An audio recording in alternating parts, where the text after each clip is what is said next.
እመኑ ወገኖቼ። ስለዚህ እንዲህ በሉት፣ ጌታ እግዚአብሔር ሆይ ታሪክ ስራብኝ፣ ሕይወትን ስራብኝ፣ መድኃኒት አድርግልኝ፣ ሕይወትን ግለጥልኝ። እኔ መሳሪያ ልሁን፣ አገልጋይ ልሁን።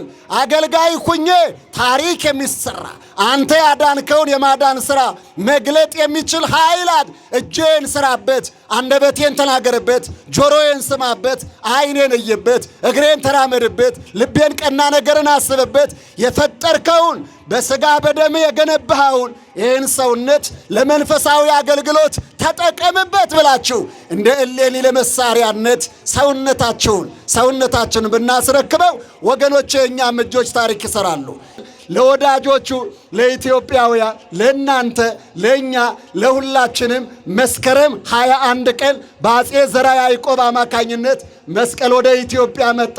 እኛ የመስቀሉ ባለቤት፣ መስቀሉም የእኛ ንብረት፣ የእኛ ቅርስ ለመሆን በቅቷል። እናንተ ባለ ታሪኮቹ ደስ ይበላችሁ፣ በደንብ ሁናችሁ እግዚአብሔርን አመስግኑት። ይኸውላችሁ ወገኖቼ ፈልጉ ታገኙም አላችሁ፣ የፈለገውን ያገኛልና ብሎ ጌታ የተናገረው ሲተረጎም ይህ ነው። እሌኒ እንዲህ አለች፣ ጌታ ሆይ ፈልጉ ታገኛላችሁ አይደል ያልከኝ? መስቀልን እፈልጋለሁ፣ እንዳገኘው ኃይልህ፣ መድኃኒትነትህ፣ ጥበብህ ይርዳኝ። በስመ አብ ደክሟችኋል፣ በስመ አብ በሉ ትበረታላችሁ። ወወልድ ወመንፈስ ቅዱስ አሃዱ አምላክ አሜን። ክቡር አባታችን መላከ ስብሐት መምህር ግርማይ የዚህ ቅዱስ ቤተ መቅደስ ዋና አስተዳዳሪ፣ የሁላችን መንፈሳዊ አባት፣ ክቡር የዚህ ቅዱስ ቤተ መቅደስ ዋና ጸሐፊ፣ ክቡራን የዚህ ቅዱስ ቤተ መቅደስ የሰበካ ጉባኤ አባላት፣ ክቡራን የዚህ ቅዱስ ቤተ መቅደስ ሊቃውንተ ቤተ ክርስቲያን፣ መምህራነ ወንጌል፣ አበው ካህናት፣ አሃው ዲያቆናት፣ መዘምራን፣ መዘምራት በየማዕረጋችሁ እንደየክብራችሁ በዚህ ዕለት በዚህ ሰዓት በዚህ ስፍራ የተገኛችሁ የእግዚአብሔር ፍቅሩ የበዛባችሁ ከሥጋችሁ በላይ መንፈሳዊነታችሁ የሰለጠነላችሁ ኦርቶዶክሳውያን አባቶቻችን፣ እናቶቻችን፣ ወንድሞቻችንና እህቶቻችን በመስቀሉ ኃይል የጠበቀን ደግሞም ለዘላለም የሚጠብቀን የአባቶቻችን አምላክ ልዑል እግዚአብሔር በሀብት ስቦ በረድኤት አቅርቦ ለዚህ ዓመት ዕለት ያደረሳችሁ ይህ ድምፅ የሚሰማችሁ ሁላችሁ እንደምን አደራችሁ? እንደምን አረፈዳችሁ? ለባሕርዩ ሞት፣ ለመንግሥቱ ሽረት፣ ለባለጸጋነቱ ንዴት፣ ለስጦታው ጸጸት፣ ለፍቅሩ ወረት ደግሞ ምክንያት የሌለበት አባት ረድቶናልና አጽንቶም ጠብቆናልና ዕድሜን ለንስሐ ዘመንን ለፍስሐ ጨምሮ በዚህ ዓመት በዚህ ዕለት ይህን በዓል እንድናከብር ረድቶናልና ከፍ አድርገን እናመሰግነዋለን። ምስጋና ለስሙ ይሁን። ህሱ ወትረክቡ እስመ ዘሐሰሰ ይረክብ፣ ለምኑ ታገኙም አላችሁ። የለመነ የፈለገውን ያገኛልና። የቅዱስ ማቴዎስ ወንጌል ምዕራፍ 7 ቁጥር 7፣ በተመሳሳይ የሉቃስ ወንጌል ምዕራፍ 11 ቁጥር 9 ላይ የምናገኘው ዛሬ በዚህ ዕለት በዚህ ሰዓት የተሰባሰብንበትን በዓል በሚገባ የሚያሳየን የመድኃኒታችን የኢየሱስ ክርስቶስ ቅዱስ ቃል ነው። የአባቶቻችን አምላክ ልዑል እግዚአብሔር በቸርነቱና በምሕረቱ የራቀውን አቅርቦ የተሰወረውን ገልጦ የረቀቀውን አጉልቶ የጎደለውን መልቶ በቸርነቱ እንዲያስተምረን ቅዱስ ፈቃዱ ይሆንልን። የማቴዎስ ወንጌል ምዕራፍ 7 ቁጥር 7 ፈልጉ በሉ እስኪ ሁላችሁ ታገኙም አላችሁ። የዚህ ቃል ዋና መልእክት የዚህ በዓል ውጤት የሆነውን ቁም ነገር ማሳየት ነው። በዚህ ዕለት በዚህ ሰዓት ተሰባስበን የምናከብረው በዓል የዚህ ቃል ውጤት ነው። ፈልጉ አለ። በቃሉ መሰረት ሰዎች የሚያስፈልጋቸውን ፈለጉ፣ አገኙት። ተፈልጎ የተገኘበትን ያንን በዓል ተሰባስበን እናከብረዋለን። ስለዚህ ፈልጎ ማግኘት እንደሚቻል ፈልጎ ማጣት እንደማይቻል ይህ ትምህርት በሚገባ ያስተምረናል። ይህ ትምህርት የመድኃኒታችን የኢየሱስ ክርስቶስ ትምህርት ሲሆን የተራራው ስብከት በመባል ይታወቃል። የማቴዎስ ወንጌል ምዕራፍ 5፣ የማቴዎስ ወንጌል ምዕራፍ 6፣ ምዕራፍ 7 ሦስቱ ምዕራፎች በጠቅላላ የአንድ ቀን ትምህርቶች ናቸው። የተራራው ስብከቶች ተብለው ይታወቃሉ። በረጅሙ ተራራ ለተገኙት ሕዝቦች መድኃኒታችን በዚያ ስፍራ ተገኝቶ ይህንንና ይህንን የመሰለውን ትምህርት አስተምሯቸዋል። ለምን ካላችሁኝ ከተራራቸው ላልወረዱ፣ ከሰገነታቸው ላልወረዱ፣ በክብራቸው ላሉ ማለት በሃይማኖታቸው ለጸኑ፣ በምግባራቸው ለቀኑ፣ በሕይወታቸው ስኬታማ ለሆኑት ለእነዚያ መንፈሳውያን በተራራ ላይ ሆነው የሚፈልጉትን ሁሉ ቢጠይቁ እንዲደረግላቸው የሚያስተምር ትምህርት ነው። የተወደዳቸው ኦርቶዶክሳውያን ለእነዚያ ሰዎች በከፍታቸው ላይ ላሉ ፈልጉ አላቸው፣ ታገኙም አላችሁ፣ የፈለገ የፈለገውን ያገኛልና በማለት አስቀምጧል። እዚህ የተሰበሰባችሁ ሁላችሁም ኦርቶዶክሳውያን እንደ ሰብአዊነት ለሰብአዊነት የሚያስፈልግ እንደ መንፈሳዊነት ለመንፈሳዊነታቸው የሚያስፈልጋቸው ብዙ ነገር አለ። ነፍሳቸው የምትፈልገው፣ አይምሯቸው የሚፈልገው፣ ጊዜያቸው የሚፈልገው፣ ዘመናቸው የሚፈልገው ብዙ ቁም ነገር አለ። ይልቁንም ወጣቶች ረጅም ርቀት የሚጠብቃችሁ፣ ሰፊ ዘመን የሚጠይቃችሁ፣ ብዙ ጉልበት ያላችሁ፣ ራዕይ ያላችሁ፣ እቅድ ያላችሁ፣ ዓላማ ያላችሁ ብዙዎች ናችሁ። ይህንን ለማሳካት አቅማችሁ አይፈቅድላችሁ ይሆናል። የቤተሰቦቻችሁም እርዳታ አይበቃችሁ ይሆናል። ያላችሁ ለዚህ ቁም ነገር አያበቃችሁ ይሆናል። ሰገነታችሁ ላይ ሆናችሁ በእምነታችሁ ላይ ጸንታችሁ እግዚአብሔር በሰጣችሁ ክብር ላይ በርትታችሁ አባት ብላችሁ ብትጠይቁት የፈለጋችሁትን የሚያስፈልጋችሁን እንደሚሰጣችሁ ይሄ የኪዳን ቃል በሚገባ ያስረዳናል። መድኃኒታችን ኢየሱስ ክርስቶስ ፈልጉ ያለውን ቃል መሰረት በማድረግ ዛሬ የምናከብረውን የመስቀሉን በዓል እናታችን ቅድስት እሌኒ ከተቀበረበት ለማውጣት ከጠፋበት ለማግኘት ፍለጋ አደረገች። በእውነት ፈለገች፣ የምሯን ፈለገች፣ ከልብ ፈለገችው። ምንም ያህል ዘመን የበዛበት መቃብሩ ሩቅ፣ በላዩም ላይ ብዙ ቆሻሻ የተደፋበት ለዘመናት ከመቀበሩ የተነሳ በብዙዎች ስለንቦና የተረሳ ቢሆንም ዘመን ርዝማኔ፣ የመቃብሩ ጥልቀት፣ የቆሻሻው ብዛት ሳያስቀረው ከብዙ ዓመታት በኋላ ያንን የሚያስፈልገውን የክርስቶስን መስቀል ፈልጋ አግኝታ እኔና እናንተ እንድንባረክበት አድርጋለች። ፈልጉ ታገኛላችሁ ማለት ይህንን የሚያሳይ ነው።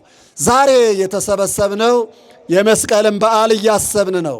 መስቀል ስንል በብዙ መንገድ ሊተረጎም ይችላል። ይልቁንም በሁለት ትርጉሞች በጎላ በተረዳ እንረዳዋለን።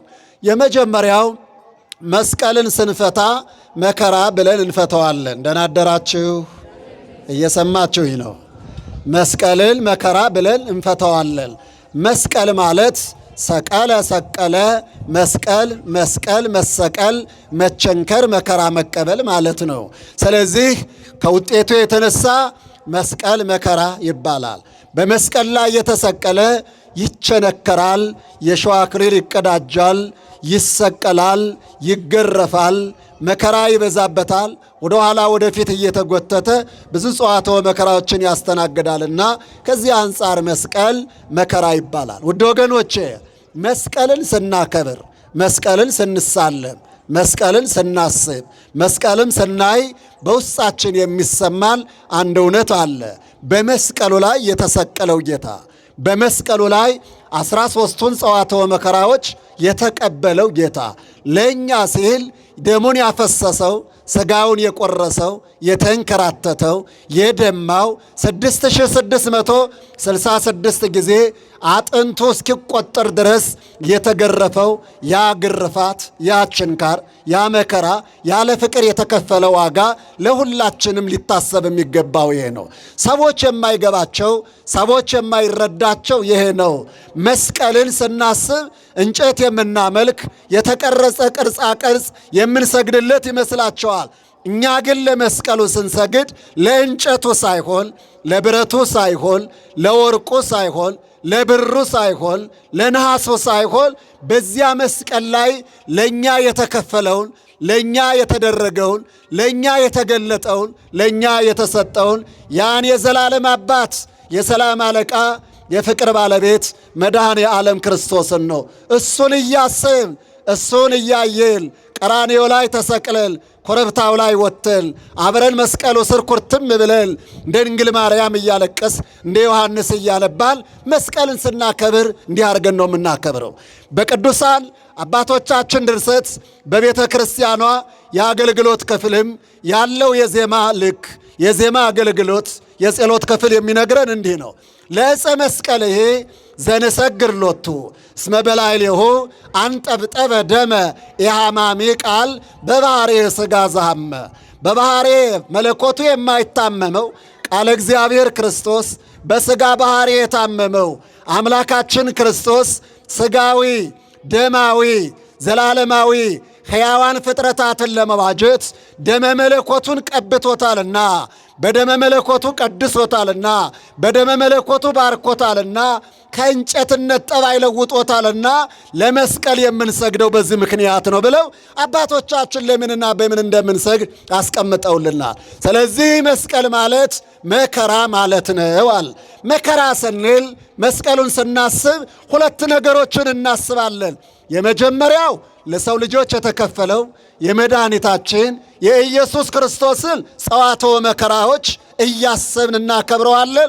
ሁለተኛው በገሃዱ ዓለም መከራ የሚቀበሉትን በየፈርኩታው በየሜዳው በየዋሻው በየገዳሙ በየበረሃው በየሆስፒታሉ በየጸበል ቤቱ ጤና ፍለጋ ሰላም ፍለጋ እረፍት ፍለጋ እንጀራ ፍለጋ ሕይወት ፍለጋ የሚንከራተቱትን ሕይወት ብርቱ ሰልፍ የሆነባቸውን ፍቅር የቀዘቀዘባቸው ሰላም የራቀባቸው ትዳራቸው የተናወጠባቸው ጤና ቀውስ ያለባቸው በሞትና በሕይወት መካከል ያሉ እንዲህ አይነት ወገኖቻችን እያሰብን ነው።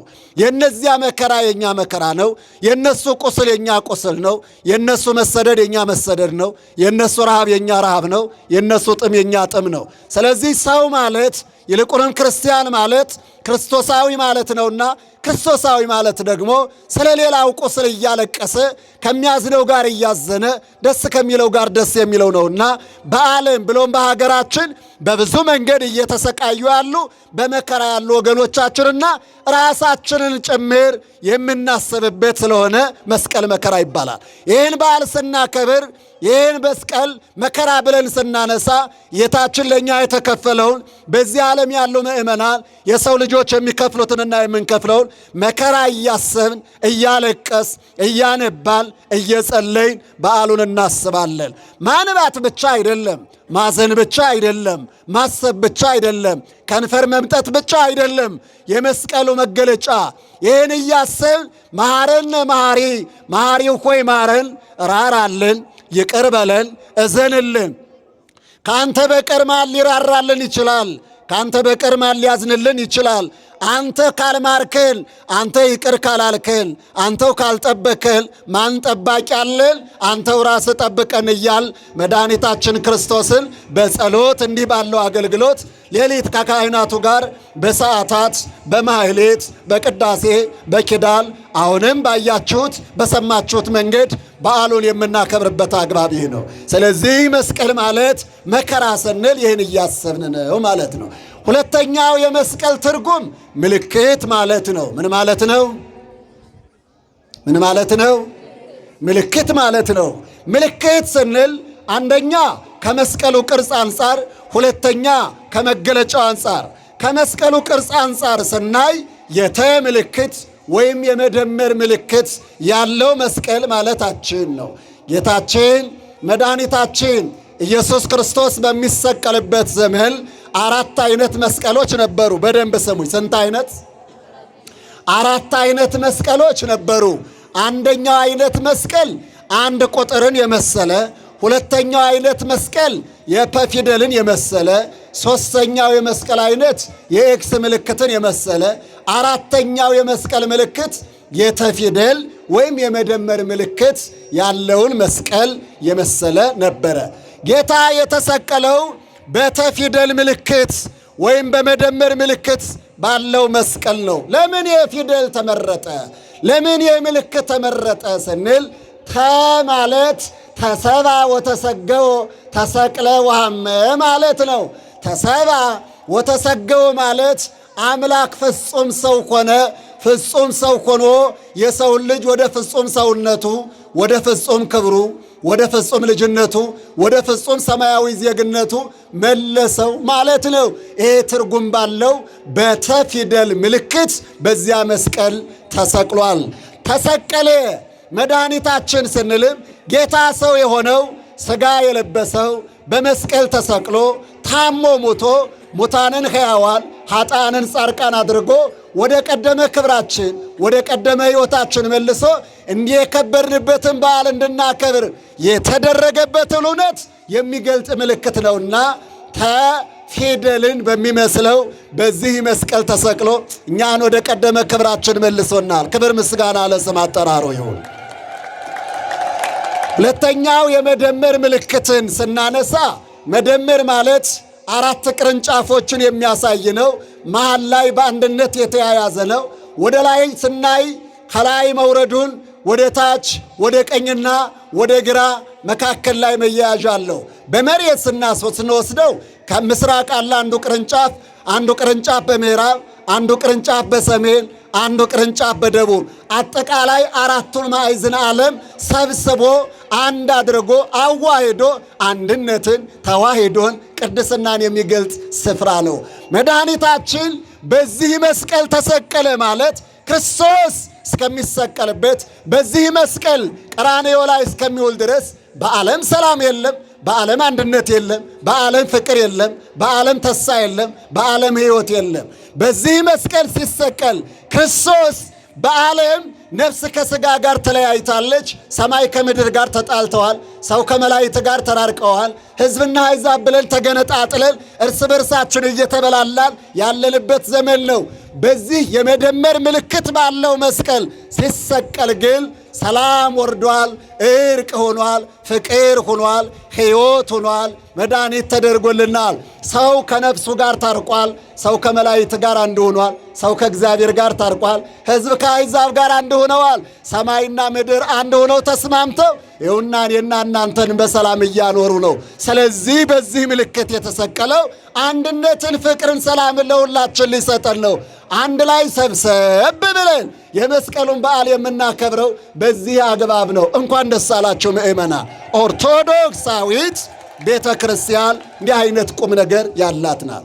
ሁለተኛው መስቀል የሕይወት ምልክት ስንል መስቀል መድኃኒታችን ኢየሱስ ክርስቶስ እስኪሰቀልበት ድረስ የመከራ ምልክት፣ የስቃይ ምልክት፣ የሞት ምልክት ሆኖ ቆይቷል።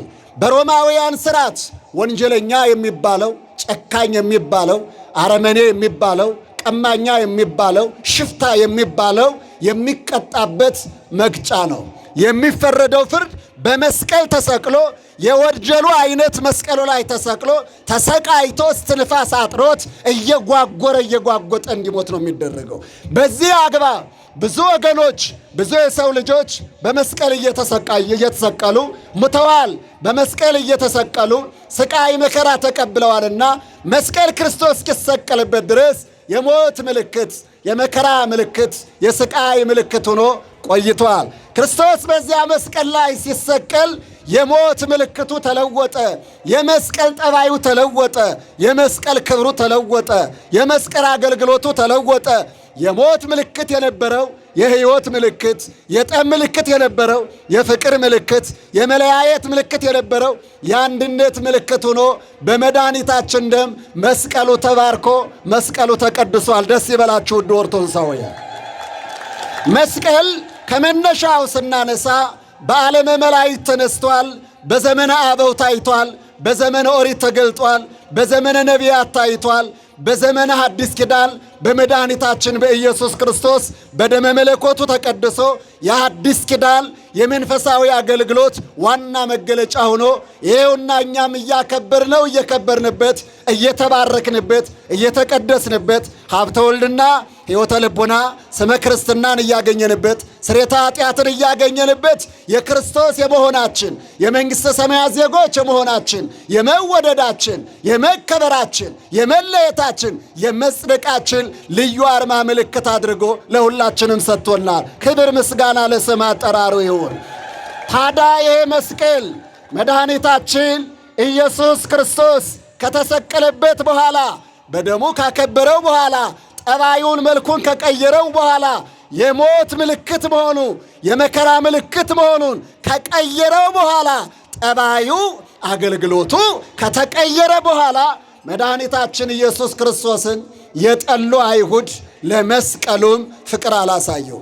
በመስቀሉም ላይ ጌታችን ያደርጋቸው የነበሩት ድንቅ ድንቅ ገቢረ ተአምራት ይገለጡ ጀመረ። ክርስቶስ ዕውር ያበራ ነበር፣ መስቀልም ዕውር ያበራ ነበር። ክርስቶስ ሙት ያነሳ ነበር፣ መስቀሉም ሙት ያነሳ ነበር። ክርስቶስ ይባርክ ነበር፣ መስቀሉም ይባርክ ነበር። ክርስቶስ ኃጢአትን ይቅር ይል ነበር፣ መስቀልም ኃጢአትን የሚደመስስ ሆነ። ክርስቶስ አጋንንትን ያስወጣ ነበር፣ መስቀሉም አጋንንትን የሚያስወጣ ሆነ። ክርስቶስን ሰቅለን ገለን ተገላገልን ስንል የሰቀልንበት መስቀል ደግሞ እንዲህ አደረገን። ምን እናድርግ? ወደ ታች ወደ መሬት ወደ መቃብር አውርደን እንቆፍርና እንቅበረው፣ ከዚያስ ላዩ ላይ ቆሻሻ እንድፋበት አሉና አይሁድ በክርስቶስ መስቀል ላይ መከሩ። እንደ መከሩም አደረጉ። የክርስቶስን መስቀል መድኃኒታችንን፣ ሕይወታችንን፣ መለያችንን፣ ምልክታችንን በመሬት ላይ ቀበሩት። ታሪክ ቀባሪ ከመሆን የሰራዊት ጌታ እግዚአብሔር ይጠብቀን። ወገኖቼ ይኸውላችሁ ወገኖቼ፣ እኔና እናንተ የክርስቶስ ሕይወት ከታየብን በክርስቶስም ከተጠራል የክርስቶስ መልኩ ከመልካችን ጋር ከተመሳሰለ መልካችን ክርስቶስን ከመሰለ ክርስቶሳዊ ውበት ከታየብን ክርስቶሳዊ ሕይወት ከታየብን ዓለም ለክርስቶስ ፍቅር የላትም፣ ለእኔና ለእናንተም ፍቅር አይኖራትም። ይሄ ብቻ አይደለም። የክርስቶስ መልክ ከታየባችሁ ዓለም ክርስቶስን የሚመስል መልክ ካየችባችሁ ካነበበችባችሁ እንኳን ሰው ሆናችሁ እንጨት እንኳን ብትሆኑ አትራራላችሁ። ድንጋይ እንኳን ብትሆኑ አታዝንላችሁም። መስቀሉን እንጨት ነው ብለው አልናቁትም። የክርስቶስ መልክ፣ የክርስቶስ ጠባይ፣ የክርስቶስ ባህሪ፣ የክርስቶስ ሕይወት ቢታይበት መስቀሉን ጨክነው ቀብረውታል። ወገኖቼ ታሪክ አንዳንድ ጊዜ በአንዳንድ ሰዎች እንዲህ ባለ ሁኔታ ይቀበራል። ሕይወት እንዲህ ይቀበራል፣ ፍቅር እንዲህ ይቀበራል፣ ሰላም እንዲህ ይቀበራል። ሕይወት ሰብአዊ፣ ሕይወት መላካዊ፣ ሕይወት እንስሳዊ እንዲህ ባለ መንገድ ይቀበራል። ሞኞች በጎ ነገርን መጠቀም ሲያቅታቸው በመቅበር ይጽናናሉ። የቂልነት አንዱ በጣም ክፉነቱ ምን መሰላችሁ?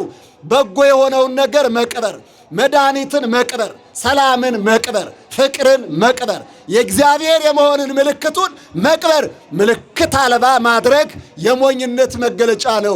ከእንዲህ አይነት ሞኝነት እግዚአብሔር ይጠብቀን ሁላችንንም። እና መስቀሉ ተቀበረ። መስቀሉን መቅበር ብቻ ሳይሆን የቆሻሻ አይነት በመስቀሉ ላይ ይከምሩበት ጀመረ። 500 ሜትር ተራራ እስከሚደርስ ድረስ በመስቀሉ ላይ ቆሻሻ አፈሰሱበት። ለምን ይመስላችኋል? መቅበር ሳያንሳቸው ቆሻሻ መድፋት ያስፈልጋቸው ስንል ሁለት ነገሮችን ጨብጡ። አንደኛ የጠሉትን ነገር ቆሻሻ አድርጎ ማየት፣ ቆሻሻ መድፊያ ማድረግ፣ ከቆሻሻ ጋር እንደ ቆሻሻ መቁጠር የሰው ጠባይ ነው። ከጥላቻቸው ከፍተኛነት የተነሳ ቆሻሻ ከምረውበታል። ሁለተኛው ግን መስቀል ስም አጠራሩ እንዲጠፋ ወዲያውኑ ፈርሶ ወዲያውኑ በስብሶ ከገጸ ምድር እንዲጠፋ ቆሻሻው ለማበስበስ ቆሻሻው ለማጥፋት በኃይለኛው ያግዛልና መስቀሉን ለማፍረስ መስቀሉን ለማበስበስ መስቀሉን ወደ አፈርነት ለመቀየር ነበረ። እነሱ እንደዚህ አሰቡ። መስቀል ለ300 ዓመታት ያልተቀበረ ከ300 ዓመታት በኋላ ጊዜ ገቢር ለእግዚአብሔር ይላል ዳዊት። እግዚአብሔር ሥራ የሚሰራበት ጊዜ አለው። እግዚአብሔር ሥራ የሚሰራበት ቦታ አለው። እግዚአብሔር ሥራ የሚሰራበት ሰው አለው። እንደ ጊዜ ስናነሳ የተወለደበትን ጊዜ፣ የተጠመቀበትን ጊዜ፣ የተሰቀለበትን ጊዜ እናስታውሳለን። እንደ ሰው ስናነሳ ትንቢት ያናገራቸው ነቢያትን እናነሳለን።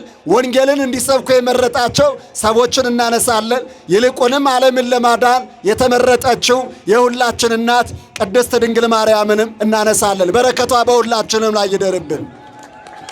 ይሄ ብቻ አይደለም።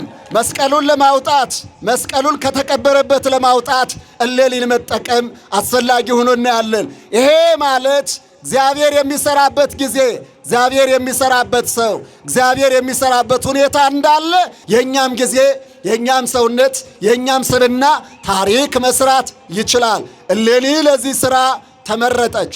የተቀበረውን ለማውጣት፣ ቆሻሻውን ለመግለጥ፣ መስቀሉን መድኃኒቱ ለበሽተኞች ለመስጠት ይህች እናት ተመርጣለች። በጣም የሚገርማችሁ እሌኒን በጥቂቱ ሳነሳላችሁ የተሳካ ትዳር የነበራት በሦስተኛ ወገን ጣልቃ ገብነት ከትዳሯ የተፈናቀለች በትዳር አጋሯ የተከዳች ስራሽ አውጣሽ ተብላ ወደ ባሕር የተጣለች እግዚአብሔር ከባሕሩ አውጥቶ ቤተ መንግሥት ያስገባት ከቤተ መንግሥት አሳድጎ የቆስጠንጢኖስ እናት ያደረጋት በዚህ መልአከ እግዚአብሔርም በሕልምም እየተገለጠ የተቀበረውን መስቀል እንድታወጣ እያሳያት ያደገች ልጇን ቆስጠንጢኖስን አሳድጋ በዙፋኑ አስቀምጣ ፈሪሃ እግዚአብሔር ያለው ንጽሕና ቅድስና ያልነጠፈበት አድርጋ እሷ ግን ሰራዊቷን አስከትላ መስቀለ ክርስቶስን ፍለጋ ወጣች። ክብሯ በረከቷ በሁላችንም ይደርብን ወገኖቼ። ሁላችሁ ወገኖቼ እጃችሁ ሲረጥብ እየሰማችሁ ነው ምእመናን? እግዚአብሔር ጸሎታችሁን ይስማ። እጃችሁ ሲረጥብ፣ አይምሯችሁ ሲረጥብ፣ ሐሳባችሁ ሲቀና፣ አቅም ስታገኙ የተቀበረውን ለማውጣት የተሰወረውን ለመግለጥ ለሕሙማን ፈውስ፣ ለሀገር በረከት፣ ለቤተ ክርስቲያን እሴት፣ ለትውልድ ሕይወት መድኃኒት የሆነውን ለማውጣት ተጠቀሙበት። በሀብት በስልጣን አለኝ በምትሉት ጊዜ በሰጣችሁ ዘመን በሰጣችሁ አቅም ይህንን ታሪክ ሰርታችሁበት ታሪክ ሲዘክራችሁ ይኖራል። እንደማን? እንደ ቆስጠንጢኖስ። እንደማን? እንደ እሌኒ ንግሥት። ዛሬ የምናከብራት፣ ዛሬ የምናነሳት፣ ዛሬ የምናወድሳት፣ ዛሬ የምናነሳት እሌኒ ታሪክ ሰርታ በማለፏ እንጂ እሌኒ ሁና በመወለዷ አይደለም ወገኖቼ። ስለዚህ እሌኒ ኢየሩሳሌም ገባች። ከሮም ተነስታ በኢየሩሳሌም ክርስቶስ የተሰቀለበት መስቀል የተቀበረበትን አፈላለገች። እነዚያ አይሁድ ተስማምተው ነውና የቀበሩት። ለጊዜው ባይፈቅዱላትም ከጊዜ በኋላ ስልቷን ተጠቅማ የተሰጣትን ጸጋ ተጠቅማ በቅዱስ ገብርኤል ተራዳኢነት ሽማግሌዎቹን፣ ታሪክ አዋቂዎቹን፣ ፍርድ ጠንቃቂዎቹን እነሱን ይዛ በእነሱ አማካኝነት መስቀሉ ያለበትን አካባቢ መረዳት ችላለች። ከዚያም በላይ መልአከ እግዚአብሔር ተገልጦ በሕልምም አነጋግሮ ይህንን ጥበብ ነገራት። ደመራ ደምረሽ ነጭ ሰንድሮስ የሚባል ዕጣን ጨምረሽ ካህናቱን ሰብስበሽ ጸሎት ምህላ አድርሰው አረጋውያኑ ምህላ አድርሰው ወጣት ሽማግሌው ተሰባስቦ ደመራውን ደምራችሁ በእሳት አንቀጥላችሁ ጢሱ ያለበትን መስቀሉ ያለበትን ያመላክታችኋል ብሎ ነገራት። ደመራው ተደመረ። ነጭ ዕጣን ሰንድሮስ የሚባለው ተጨመረ። ካህናቱ ጸሎት አደረሱ፣ ምስጋና ቀረቡ። አባቶች፣ እናቶች፣ ወጣቶች፣ ሕፃናት ሁሉም ተሰባስበው በዚያ ቦታ ላይ ስመ እግዚአብሔር ጠሩ። የእግዚአብሔርን ስም እየጠሩ ለመኑት፣ ጸሎት አቀረቡ። ጸሎታቸውን ሰማ። መልአኩ የእነሱን ጸሎት ከዕጣኑና ከደመራው ጢስ ጋር ወደ ሰማይ አወጣና መንበረ ጸባዖት አደረሰው። ከዚያ አስመለሰና መስቀሉ ያለበትን አመለከተ። መስቀሉ ያለው እዚህ ነው አላት። በደመራው ጢስ ቀስትነት መስቀሉ ያለበትን ተረዳች። በዛሬው ዕለት ቁፋሮ አስጀመረች። መጋቢት 10 ቀን ያ መስቀል ከ300 ዓመታት በኋላ ብርሃን መስሎ እንደ ፀሐይ እያበራ እንደ ጨረቃ ደምቆ መድኃኒትነቱ ሳይደበዝዝ ክብሩ እጅጉን ጨምሮ መጋቢት 10 ቀን ከመቃብር ወጣ፣ ከቆሻሻው ተለየ። ለኢትዮጵያውያን እሴት ሆኖ ተሰጠን። ደስ ይበላቸው ወገኖቼ። ይኸውላችሁ ወገኖቼ ታሪክ መቅበር ትችላላችሁ፣ ማጥፋት ግን አትችሉ። ሰዎች ያልገባቸው፣ ሰዎች ያልተረዳቸው የእግዚአብሔር የሆነውን እናጠፋለን ማለታቸው ነው። የእግዚአብሔር የሆነ ካሰበ ከቻለም ያጠፋል እንጂ አይጠፋም። ወገኖቼ የክርስቶስ ደም የቀባው በክርስቶስ ደም የተዋቸው በክርስቶስ ደም የከበረው መስቀል 300 ዓመታትን ተቀብሮ ቆሻሻ ተደፍቶበት ሲወጣ ፈርሶ በስብሶ ኃይሉ ቀንሶ አይደለም፣ እንደ ፀሐይ እያበራ ከመቃብር ወጣ። ቅድም ዘማሪያኑ ሲዘምሩ መስቀል አብርሃ በከዋክብት አሰርገው ሰማዬ፣ መስቀል አበራ በከዋክብትም ላይ መስቀል አበራ እንደ ፀሐይ አበራ ሲሉ ነበረ። በከዋክብት ማለት በሚያምኑ ምዕመናን በሰማይታት ላይ መስቀል እንደ ፀሐይ አበራ። እንደ ፀሐይ ማለት ፀሐይ ራሱ ክርስቶስ ነው። እንደ ራሱ እንደ ክርስቶስ ብርሃኑን ገለጠ። በብርሃኑ ዕውራን ተመላለሱ፣ ሙታን ተነሱ፣ ኃይሉ ከመመላእክት ተሰጠ። ክብር ምስጋና ለስም አጠራሩ ይሁን። ለምንድን ነው መስቀሉ ያልፈረሰው? መስቀሉ ያልጠፋው? መስቀሉ ወደ እንጨትነት ያልተለወጠው ካልን በደመ መለኮት ተቀድሷል። ደመ መለኮት የነካው መፍረስ አይችልም፣ መበስበስ አይችልም፣ መጥፋት አይችልም። ለዚህ ነው ቤተ ክርስቲያኗ አጽንዖት ሰጥታ ሥጋውን ብሉ ደሙን ጠጡ፣ ማንም አያፈርሳችሁም፣ ማንም አያበሰብሳችሁም፣ ማንም አያጠፋችሁም። ለምን ካላችሁኝ ደመ መለኮት ይጠብቃችኋል እያለች ቤተ ክርስቲያን የምታስተምራችሁ። የክርስቶስ ደም ያለበትን ሊያጠፋ የሚችል ማንም አይልም፣ ሊያፈርስ የሚችል ማንም የለም። በሕይወት በደና በዘመን ሁሉ ደመ መለኮት ሕይወታችን ነው፣ ኃይላችን ነው፣ ጉልበታችን ነው፣ ጤናችን ነው፣ ሰላማችን ነው። ስለዚህ ወገኖቼ በደማችሁ ደመ መለኮት ይገኝ፣ በሥጋችሁ ሥጋ መለኮት ይገኝ። በዓል ሲከበር ሥጋውን በመብላት ደሙን በመጠጣት ሊሆን ይገባዋል። እንደው ሥጋ በመብላት የበጎችን የከብቶችን ሥጋ በማሳደድ በዓል አይከበርም። በዓላቶቻችን የእንስሳት ጠላት ሆኖ ሊቀጥል አይገባውም። ወገኖቼ እንደ መስቀሉ ደሙ ይረፍባችሁ፣ እንደ መስቀሉ በደሙ ተቀቡ። ደሙን ተቀብታችሁ በደሙ ተዋጅታችሁ ይህን ዘመን መሻገር ኃይሉ ከመመላእክትን ማግኘት ይቻላል።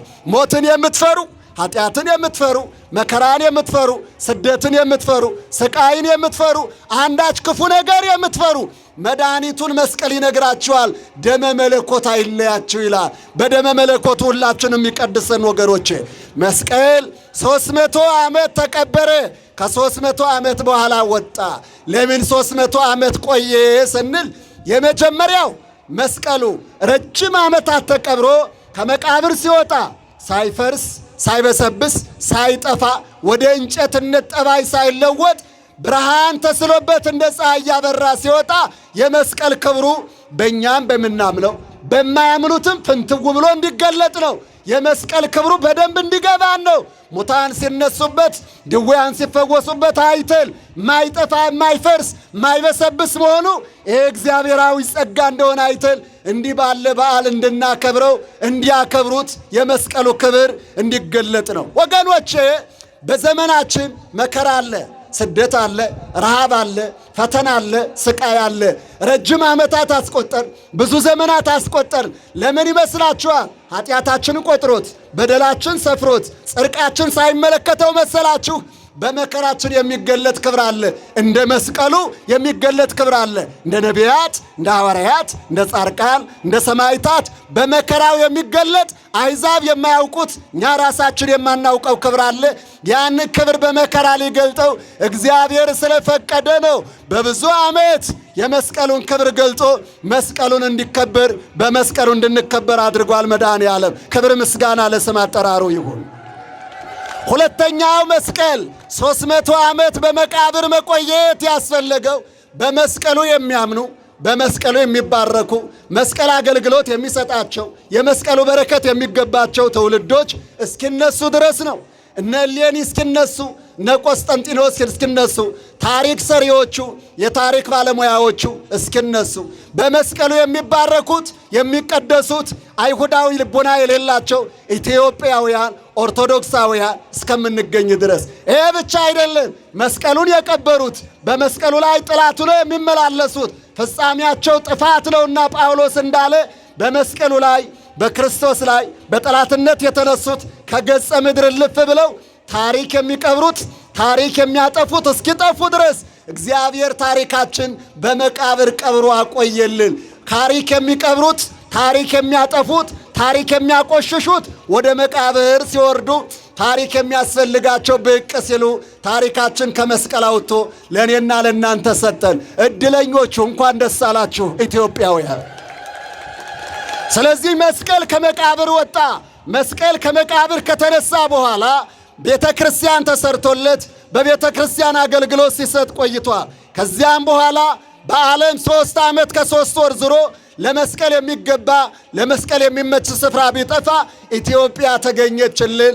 ነገ መስከረም 21 ቀን በአፄ ዘርዓ ያዕቆብ አማካኝነት ያ የክርስቶስ መስቀል ዓለምን የቀደሰው መስቀል ፍቅሩን የገለጠበት መስቀል ዓለምን ያዳነበት የማዳኑ አሻራ የሆነው መስቀል የሁላችንም የሕይወት ምልክት የሆነው መስቀል የልጅነታችን ምልክት የሆነው መስቀል የመንግሥተ ሰማያት መውረሻ የኃጢአት መደምሰሻ የሆነው መስቀል ያግዘኝ መላእክቱን ላክልኝ ጠበብቶችን ላክልኝ ያለበትን ምስጢሩን ይንገሩኝ ፈለገች ከልብ መስቀሉን አገኘች። ኢትዮጵያውያን መድኃኒት ፍለጋ ኢትዮጵያውያን ሰላም ፍለጋ ኢትዮጵያውያን ጤና ፍለጋ ኢትዮጵያውያን እረፍት ፍለጋ ወደ እግዚአብሔር እናንጋጥጥ ነበር። እጆቻችን ወደ እግዚአብሔር ተዘርግተው ነበር። ዳዊት እንዳለን ደህና ረፈዳችሁ፣ እንዴት አላችሁ? ኢትዮጵያ ታበጽሕ እደዊሃ ሀበ እግዚአብሔር። ኢትዮጵያ እጆቿን ወደ እግዚአብሔር ታደርሳለች። ወደ ማን ታደርሳለች? እንዘ ትብል አምላኬ አምላኬ ነጽረኒ ወለምንት ሀደገኒ። አምላኬ አምላኬ ለምን ተውከኝ? ለምን ዝም አልከኝ? አንተና አምላኬ ሌላ አምላክ የለኝም።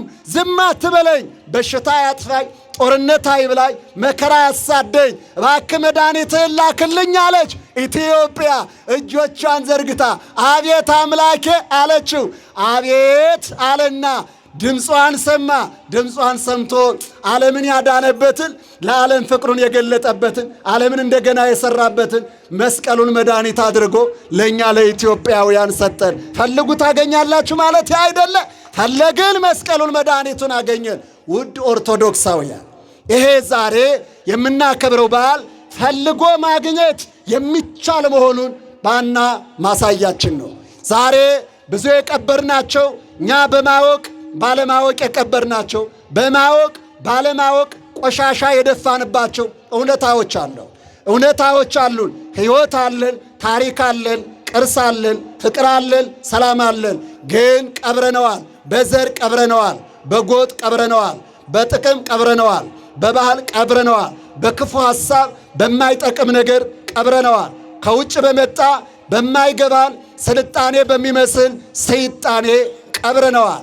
ዛሬ እስካሁን የቀበርነውን በቀበርንበት ምክንያት ዋጋ ከፍለናልና እንደ እሌኒ ሁነን ደግሞም እንደ ቆስጤንጢኖስ ሁነን የቀበርነውን የማውጣት ኃላፊነት ከኛ ይጠበቃል።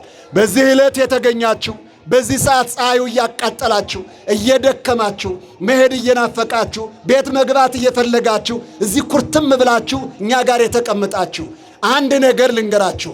ወንዶች አባቶቼ ወንድሞቼ እንደ ቆስጠንጢኖስ መሆንን ዛሬ የሚጠይቀው እውነት ነው። እናቶቻችን እህቶቻችን እንደ እሌኒ ንግሥት መሆንን የሚጠይቅ ጊዜ ላይ ነው ያለነው። ስለዚህ የተቀበረውን ፍቅራችን፣ ሰላማችን፣ አንድነታችን፣ ጤናችን፣ ሕይወታችን፣ ባህላችን፣ ታሪካችን፣ ትውፊታችን ከመቃብር ለማውጣት ከተደፋበት ቆሻሻ ለይተን ለሕሙማን መድኃኒት፣ ለሙታን ትንሣኤ፣ ለሽማግሌዎች ሽምግልና፣ ለወጣቶች እርገት፣ ለእያንዳንዳችን ሕይወት የሚያስፈልገውን ለመመለስ ለቤተ ክርስቲያናችን ለሀገራችን ሕይወት መድኃኒትን ለማውጣት ከእያንዳንዳችን የሚጠበቀው እውነት እንደ እሌኒ መሆን ነው። እንደ ቆስጠንጢኖስ መሆን ነው።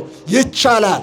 መሆን የማይችለው እንደ ድንግል ማርያምና እንደ ልጇ እንደ ኢየሱስ ክርስቶስ ብቻ እንጂ እንደ እሌኒና እንደ ልጇ እንደ ቆስጠንጢኖስ መሆን ይቻላልና ይህ ድምፅ የሚሰማችሁ እናቶቼ፣ እህቶቼ እንደ እሌኒ፣ አባቶቼ፣ ወንድሞቼ እንደ ቆስጠንጢኖስ ሆነን የተቀበረውን አውጥተን ቆሻሻ የተደፋበትን ለይተን የምንፈልገውን የሚያስፈልገንን አግኝተን ስላገኘነው ነገር ደስ ብሎን ይህን በዓል ለማክበር ለዛሬው ዓመት በሰላም እንዲያደርሰን የመድኃኔዓለም ቸር ፈቃዱ ይሁንልን። በዚህ ዕለት ተገኝታችሁ በዓሉን ያከበራችሁ በኃይለ መስቀሉ ያክብራችሁ። ለዚህ ዓመት በሰላም በፍቅር በጤና ያድርሳችሁ። ክፉ ያገኛችሁ በኃይለ መስቀሉ ይጠብቃችሁ። ፈልጉ ታገኙማላችሁ፣ የፈለገ ያገኛልና። እግዚአብሔር ይስጥልኝ።